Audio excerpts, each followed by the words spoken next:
Hey guys, welcome to government jobs Gyan YouTube channel. Guys, आज की इस वीडियो में हम बात करेंगे RRB ministerial and isolated categories के new recruitment notification online form apply process के बारे में।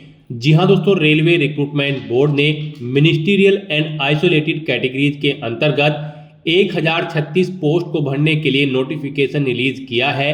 कैसे आप इस भर्ती के फॉर्म अप्लाई कर सकते हो बिना कोई मिस्टेक किए हुए, इसकी पूरी जानकारी हम आपको स्टेप बाय स्टेप रजिस्ट्रेशन से लेकर प्रिंट तक इस वीडियो में देंगे। बस आपको इस वीडियो को स्किप के बिना शुरू से लेकर एंड तक देखना है।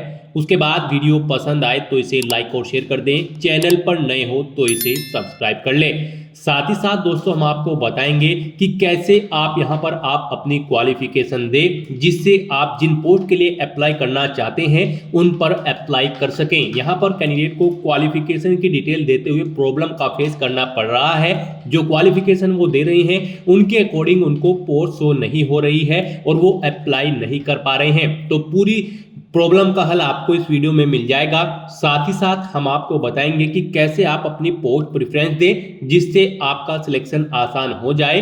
और साथ ही साथ ये भी बताएंगे कि कौन सी वो टॉप 5 सेफ जोन्स हैं जिनमें अगर आप अप्लाई करते हो तो यहाँ पर आपका सिलेक्शन होने के चांसेस ज़्यादा से ज़्यादा हैं। और ये भी बताएंगे कि कौन सी वो कॉमन मिस्टेक है जिसे करने से आपके एप्लीकेशन फॉर्म रिजेक्ट हो सकते हैं। आपको उसे अवॉइड करते हुए अपने फॉर्म अप्लाई करने हैं। तो इन सब चीजों की पूरी जानकारी के लिए बने रहिए इस वीडियो में एंड तक हमारे साथ। तो बिना कोई वक्त गंवाए चलिए शुरू करते हैं। आपको इस वीडियो के डिस्क्रिप्शन बॉक्स में हमारी वेबसाइट IND-sarkari-naukri.in के इस पेज का लिंक मिल जाएगा। यहाँ पर आपको इस भर्ती के रिगार्डिंग सभी डिटेल्स प्रोवाइड करा दी गई है। रेलवे रिक्रूटमेंट बोर्ड आरआरबी ने मिनिस्ट्रियल एंड आइसोलेटेड कैटेगरीज के अंतर्गत 1036 खाली पदों को भरने के लिए वेरियस पोस्ट के लिए वैकेंसीज निकाली है। आप चेकआउट कर सकते हो। आप 7 जनवरी 2025 से 6 फरवरी 2025 तक अप्लाई करने का आपके पास समय है। यहाँ पर 10वीं 12वीं पास डिग्री डिप्लोमा धारक कैंडिडेट ऑल इंडिया से अप्लाई कर सकते हैं। आपको इस पेज को नीचे स्क्रॉल डाउन करना है। इंपोर्टेंट लिंक सेक्शन में आकर ऑफिशियल नोटिफिकेशन PDF लिंक पर क्लिक करके इस भर्ती के नोटिफिकेशन को ओपन कर लेना है और इसमें से आपको पूरी डिटेल रीड कर लेनी है। उसके बाद आपको अप्लाई करना है। अप्लाई के लिए भी आपको हमारी वेबसाइट के इसी पेज पर ही अप्लाई ऑनलाइन का ये लिंक दिया गया है। जैसे ही आप इस लिंक पर क्लिक करेंगे तो आपके सामने रेलवे रिक्रूटमेंट बोर्ड का ये ऑफिशियल पोर्टल ओपन होगा। गाइस, यहाँ पर आने के बाद आपको अप्लाई के स्टेप पर अपना कर्सर लाना है और यहाँ पर अगर आपने आरआरबी की किसी भी भर्ती के लिए पहले भी अप्लाई किया है तो यहाँ पर आपको ऑलरेडी हैव एन अकाउंट इस ऑप्शन पर क्लिक करना है। अपना मोबाइल नंबर या ईमेल एड्रेस एंटर करना है, अपना पासवर्ड एंटर करना है, I am not a robot इस ऑप्शन पर क्लिक करना है और लॉगिन के स्टेप पर क्लिक करके अपने डैशबोर्ड में लॉगिन करके फॉर्म को अप्लाई कर देना है। और अगर आप यहाँ पर आरआरबी की किसी भी भर्ती के लिए फर्स्ट टाइम अप्लाई करने जा रहे हो इस पोर्टल के थ्रू, तो यहाँ पर आपको अपना अकाउंट क्रिएट करना होगा। सबसे पहले आपको क्रिएट एन अकाउंट इस ऑप्शन पर क्लिक करना है। फिर यहाँ पर आपको बताया गया है कि अगर आपने यहाँ पर आरआरबी की किसी भी भर्ती के लिए पहले अप्लाई किया हुआ है और आपने अपना अकाउंट क्रिएट कर रखा है तो आप इसी से लॉगिन करके इस भर्ती के लिए अपना फॉर्म अप्लाई कर सकते हो। और अगर आपने अकाउंट क्रिएट नहीं कर रखा है तो आपको ओके करना है। फिर यहाँ पर आपको अपनी नेशनैलिटी सिलेक्ट कर लेनी है। अपना फुल नेम आपको यहाँ पर एंटर करना है, फिर उसे रिटाइप करना है कंफर्मेशन के लिए। फिर आपको पूछा गया कि क्या आपने अपना नाम कभी चेंज किया है। अगर किया है तो आप यहाँ पर यस ऑप्शन सेलेक्ट करें, I understand and I agree इस ऑप्शन पर क्लिक करें और फिर यहाँ पर आप अपना चेंज नेम एंटर करें। वही चेंज नेम एक बार फिर से एंटर करके उसे आप कंफर्म कर लें। और अगर आपने कभी अपना नाम चेंज नहीं किया है तो यहाँ पर आपको नो ऑप्शन सेलेक्ट कर देना है। उसके बाद यहाँ पर आपको अपनी डेट ऑफ बर्थ इस कैलेंडर में से सिलेक्ट कर लेनी है। वही डेट ऑफ बर्थ एक बार फिर से यहाँ पर आपको एंटर करनी है DDMMYY फॉर्मेट में। फिर यहाँ पर आपको अपना जेंडर सेलेक्ट करना है। उसके बाद आपको अपना जेंडर एक बार फिर से सिलेक्ट करके उसे कंफर्म कर लेना है। नेक्स्ट यहाँ पर आपको अपने फादर का नाम एंटर करना है, उसे भी एक बार फिर से एंटर करना है और कंफर्म कर लेना है। फिर आपको अपनी मदर का नेम यहाँ पर एंटर करना है। मदर का नेम भी आपको एक बार फिर से एंटर करके उसे कंफर्म कर लेना है। उसके बाद यहाँ पर आपको अपनी कॉन्टैक्ट डिटेल प्रोवाइड करानी है। यहाँ पर आपको अपना ईमेल एड्रेस एंटर करना है। फिर आपको जनरेट ईमेल OTP ऑप्शन पर क्लिक करना है। उसके बाद आपकी ईमेल आईडी पर एक OTP आएगा। वो OTP आपको यहाँ पर एंटर करके अपनी ईमेल आईडी को यहाँ पर कंफर्म कर लेना है। फिर आपको अपना मोबाइल नंबर देना है। जनरेट मोबाइल OTP ऑप्शन पर क्लिक करना है। आपके मोबाइल नंबर पर एक OTP आएगा, वो OTP आपको यहाँ पर एंटर करके अपना मोबाइल नंबर भी आपको कंफर्म कर लेना है। फिर यहाँ पर आपको अपना आधार कार्ड का नंबर देना है और उसके बाद जनरेट आधार OTP ऑप्शन पर क्लिक करना है।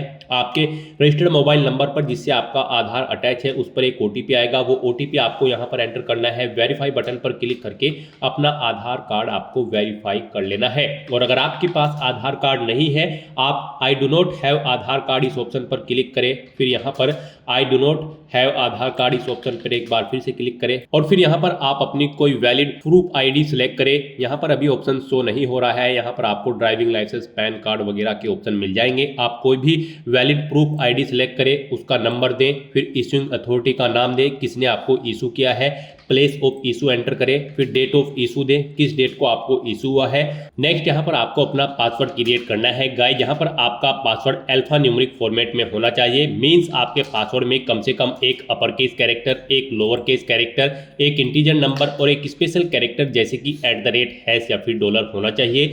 वही पासवर्ड आपको यहाँ पर कंफर्म पासवर्ड फील्ड में एंटर करना है और फिर आपको यहाँ पर कैप्चा के सेक्शन में आना है। I am not a robot इस चेकबॉक्स को ओके करना है और फिर आपको preview and create an account इस ऑप्शन पर क्लिक कर देना है। इस तरह से यहाँ पर आपका अकाउंट क्रिएट हो जाएगा।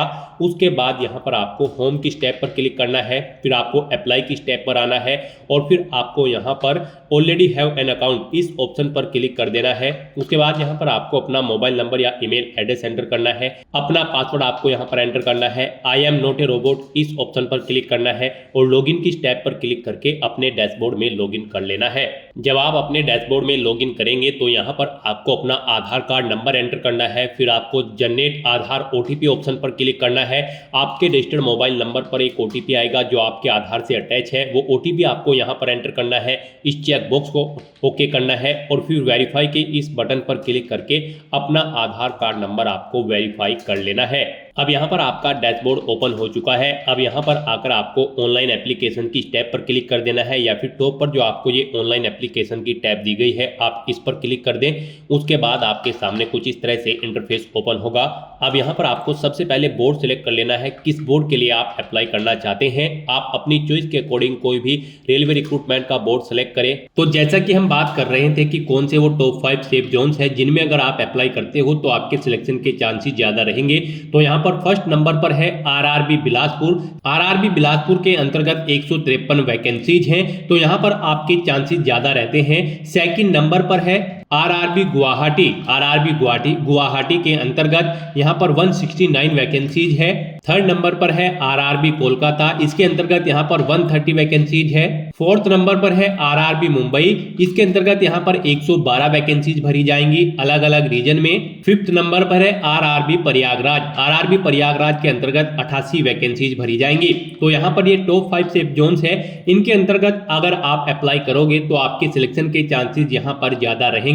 फिर आप इस चेक बॉक्स को ओके करें और नेक्स्ट ऑप्शन पर क्लिक कर दें। फिर आपके सामने आपका फॉर्म ओपन हो जाएगा।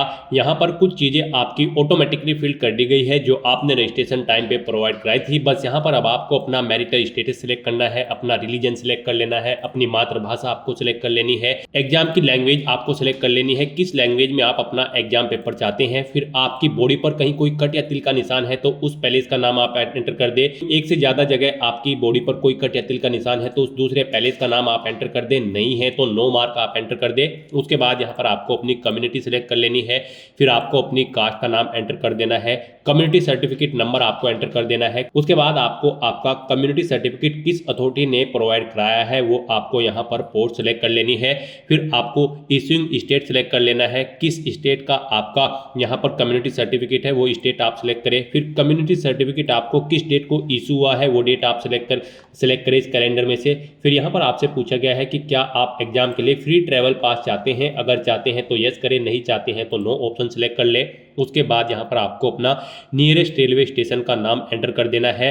फिर यहाँ पर आपको अपना वैलिड कास्ट सर्टिफिकेट अपलोड कर देना है। आपको अपलोड डॉक्यूमेंट इस ऑप्शन पर क्लिक करना है, फाइल को सिलेक्ट कर लेना है और अपना कास्ट सर्टिफिकेट यहाँ पर अपलोड कर देना है। आपका कास्ट सर्टिफिकेट का मैक्सिमम साइज 500 KB रखा गया है और ये PDF फॉर्मेट में होना चाहिए, मींस आपकी फाइल का साइज 500 KB से कम होना चाहिए। उसके बाद यहाँ पर आपको अपना पोस्टल एड्रेस की डिटेल प्रोवाइड करानी है। यहाँ पर आप अपना प्रेजेंट एड्रेस एंटर करें, करें, फिर आप अपना परमानेंट एड्रेस एंटर करें और अगर आपका परमानेंट एड्रेस आपके प्रेजेंट एड्रेस के अकॉर्डिंग सेम है तो आप यहाँ पर tick if permanent address is same as present address इस चेकबॉक्स को ओके कर दें। ऑटोमेटिकली आपका परमानेंट एड्रेस आपके प्रेजेंट एड्रेस के अकॉर्डिंग फिल हो जाएगा। इन सभी डिटेल्स को फिल आउट करने के बाद आपको सेव के इस बटन पर क्लिक करना है, अपनी सभी डिटेल्स सेव कर देनी है और फिर आपको नेक्स्ट ऑप्शन पर क्लिक कर देना है।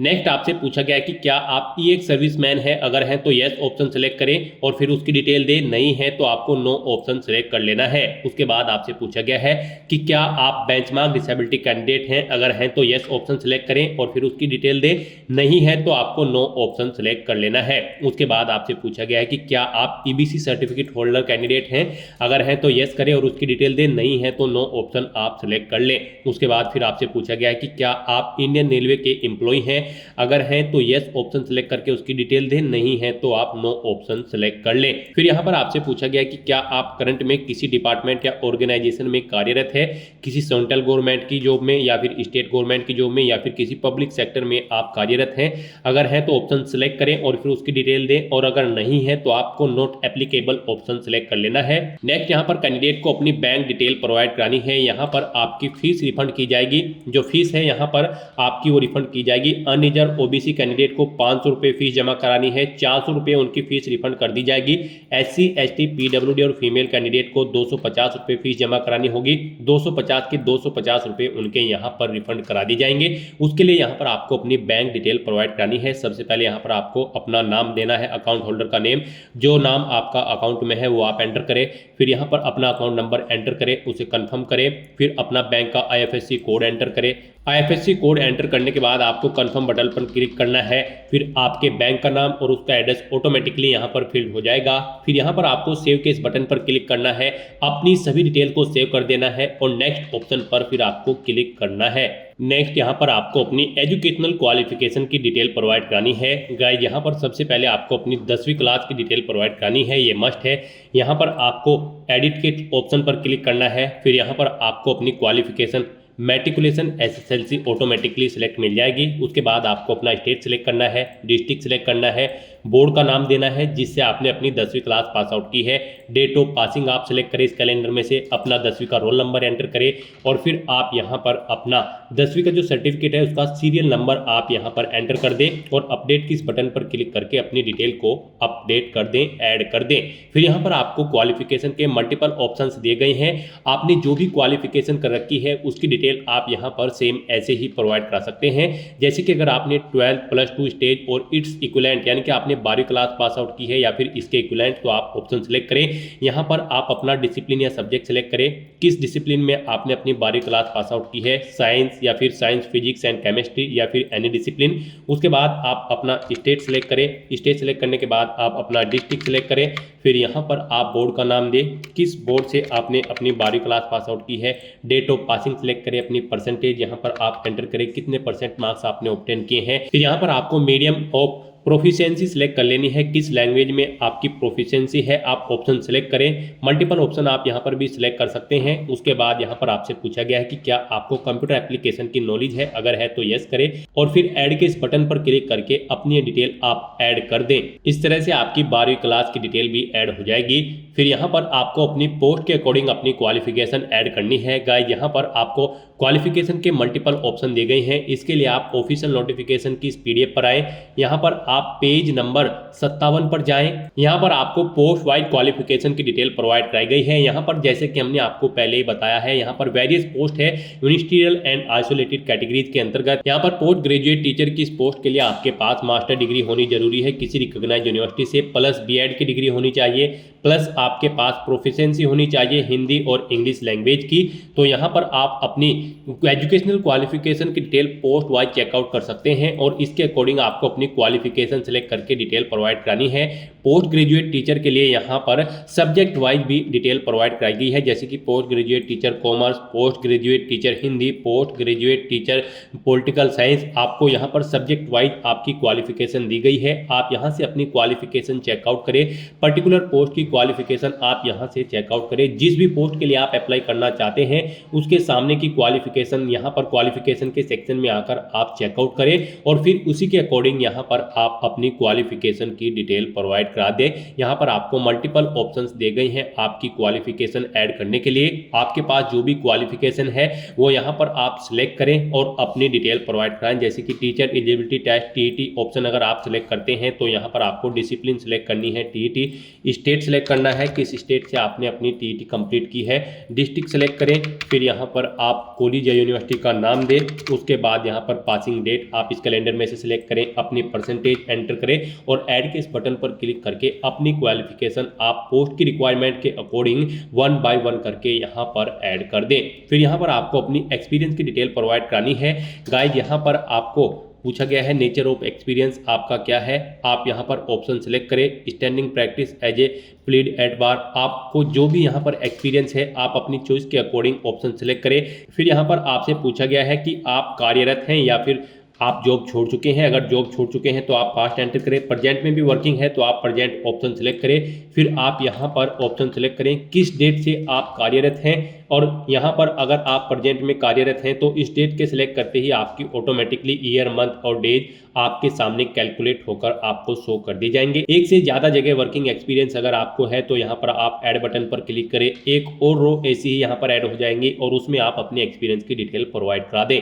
इस तरह से अपनी क्वालिफिकेशन और एक्सपीरियंस की डिटेल प्रोवाइड कराने के बाद अब आपको नेक्स्ट के इस ऑप्शन पर क्लिक करना है। नेक्स्ट आपके सामने कुछ इस तरह से इंटरफेस ओपन होगा। अब यहाँ पर आपको अपना फोटो और सिग्नेचर अपलोड करने हैं। गाइस यहाँ पर आपका फोटो 50 से 100 KB के बीच में होना चाहिए और साइज इसका यहाँ पर इसकी हाइट 320 पिक्सल और विड्थ 240 पिक्सल के बीच में होनी चाहिए। सिग्नेचर भी आपके यहाँ पर 30 से 70 KB के बीच में होनी चाहिए। इसकी हाइट 60 पिक्सल और विड्थ इसकी 140 पिक्सल होनी चाहिए। यहाँ पर गाइस आप दी गई गाइडलाइंस के अकॉर्डिंग ही अपना फोटो और सिग्नेचर अपलोड करें, अदरवाइज आपका एप्लीकेशन फॉर्म यहाँ पर रिजेक्ट हो सकता है। मोस्टली कैंडिडेट इस सेक्शन में गलती कर देते हैं जिसकी वजह से उनका एप्लीकेशन फॉर्म रिजेक्ट होने के चांसेस रहते हैं। तो आपको दी गई गाइडलाइंस के अकॉर्डिंग यहाँ पर अपना फोटो सिग्नेचर अपलोड करने हैं।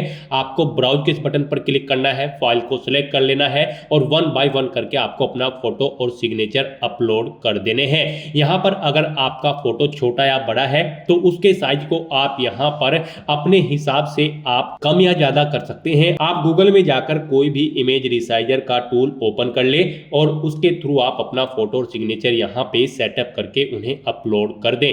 इस तरह से अपना फोटो और सिग्नेचर अपलोड करने के बाद आपको सेव के इस बटन पर क्लिक करना है, अपने इन डॉक्यूमेंट को सेव कर देना है और फिर आपको नेक्स्ट ऑप्शन पर क्लिक करना है। नेक्स्ट आपके सामने कुछ इस तरह से इंटरफेस शो होगा। यहाँ पर आपको आपकी क्वालिफिकेशन के अकॉर्डिंग पोस्ट शो कर दी जाएंगी।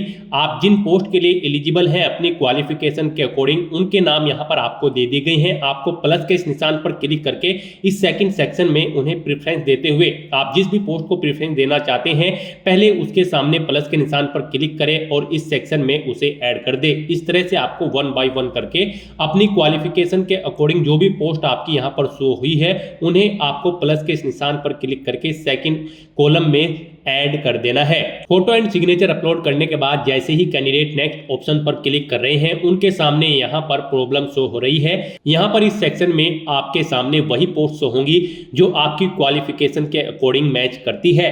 कैंडिडेट को यहाँ पर प्रॉब्लम का फेस करना पड़ रहा है, क्वालिफिकेशन वो सही ढंग से नहीं भर पा रहे हैं जिसकी वजह से यहाँ पर उनको पोस्ट के नाम शो नहीं हो पा रहे हैं। आपको ऑफिशियल नोटिफिकेशन को ओपन करके पोस्ट के अकॉर्डिंग अपनी क्वालिफिकेशन आपको ऐड करनी है क्वालिफिकेशन के सेक्शन में। उसके बाद ही यहाँ पर आपको पोस्ट शो होंगी जिन पर आप आवेदन करना चाहते हैं। तो क्वालिफिकेशन के सेक्शन में आपको अपनी क्वालिफिकेशन यहाँ पर केयरफुली एंटर करनी है। उसके बाद ही यहाँ पर आपको पोस्ट के नाम शो होंगे जिन पर आप अप्लाई कर सकते हो। उसके बाद आपको इस पेज को नीचे स्क्रॉल डाउन करना है, इस चेकबॉक्स को ओके करना है, इन चेकबॉक्सेस को ओके करना है और यहाँ पर सेव बटन पर क्लिक करके आपको अपनी सभी डिटेल सेव कर देनी है। पहले इसका नाम भी यहाँ पर आपको एंटर कर देना है और फिर आपको प्रीव्यू एप्लीकेशन ऑप्शन पर क्लिक करना है। उसके बाद आपको आपके एप्लीकेशन फॉर्म का पूरा प्रीव्यू यहाँ पर शो कर दिया जाएगा। आपको सभी डिटेल केयरफुली रीड आउट करनी है, चेकआउट करनी है। कहीं पर कोई मिस्टेक है तो आप एडिट बटन पर क्लिक करके एडिट कर सकते हो। कोई मिस्टेक नहीं है तो आपको इस चेकबॉक्स को ओके करना है और सबमिट बटन पर क्लिक कर देना है। इस तरह से यहाँ पर आपका एप्लीकेशन फॉर्म सक्सेसफुली सबमिट हो चुका है, लेकिन इसे कंफर्म आपके फीस पेमेंट के बाद ही किया जाएगा। अब यहाँ पर आपको अपना फीस का अमाउंट पे करना है अपनी कैटेगरी के अकॉर्डिंग। यहाँ पर रिजर्व कैटेगरी कैंडिडेट को 250 रुपये एप्लीकेशन फीस जमा करानी है। सभी की सभी फीस यहाँ पर आपकी बाद में रिफंड कर दी जाएगी और अनरिजर्व कैटेगरी कैंडिडेट को 500 रुपये फीस के रूप में जमा कराने होंगे। 400 रुपये उनके यहाँ पर रिफंड कर दिए जाएंगे बाद में। तो यहाँ पर अब आपको फीस का अमाउंट जमा कराना है, उसके बाद ही आपका फॉर्म यहाँ पर कंफर्म किया जाएगा। तो यहाँ पर अब आपको पे विथ ऑप्शन पर क्लिक करना है। उसके बाद आपके सामने यहाँ पर पेमेंट का ये इंटरफेस ओपन होगा। गाइस यहाँ पर आने के बाद आपको ऑप्शन प्रोवाइड कर दिए गए हैं। आप यहाँ पर net banking, debit card, credit card के थ्रू या फिर यूपीआई क्यूआर के थ्रू अपना फीस पेमेंट कर सकते हो। आप अपनी चॉइस के अकॉर्डिंग कोई भी ऑप्शन सेलेक्ट करें। यूपीआई/क्यूआर अगर आप सेलेक्ट करते हो तो यहाँ पर आपको शो क्यूआर कोड इस ऑप्शन पर क्लिक करके कोड को स्कैन करके फीस पेमेंट कर देना है, या फिर आप अपनी यूपीआई आईडी एंटर करके या फिर मोबाइल नंबर एंटर करके भी फीस पेमेंट कर सकते हो। शो क्यूआर कोड आप इस ऑप्शन पर क्लिक करें। उसके बाद यहाँ पर आपको फीस का अमाउंट शो किया जाएगा 250 रुपये, आपकी कैटेगरी के अकॉर्डिंग 250 या फिर 500 रुपये। फिर कंटिन्यू एंड पे ऑप्शन पर क्लिक करें।